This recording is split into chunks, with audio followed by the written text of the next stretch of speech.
镜头转来到国内，台中私立幼稚园斗阵耍，今年8月传出有一个教保员不当管教，教育局调监视去调查，发现阁有7个教保员有体罚或者是不当管教，拢总有20个囡仔受害。教育局无正式裁罚6万至18万，嘛要求幼稚园爱甲这个老师拢总改评。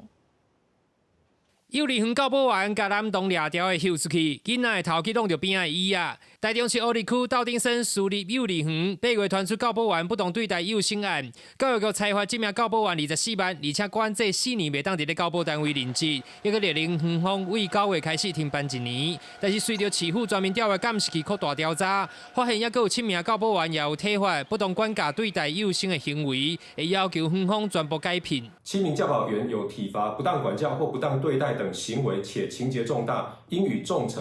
教保服务机构应立即解聘，1到3年不得聘任、任用或禁用为教保服务人员，并且裁罚6到18万元不等。教育局表示，这7名教保员以杀、扣、摔、拍头等违法的行为对待幼生，判断属于惯性的行为，总共有20名学童受害。除了改聘处分以外，会分别管制1至3年袂当伫咧教保单位任职，裁罚6至18万元。日本教育基金会认为，教育局处理本案的时阵，敢若发布新闻稿，无对幼生家长举办说明会，致使引起了惊吓，甲2派家长对立等无必要的纷争，有改进的空间。 教育局应该要有一个说明会，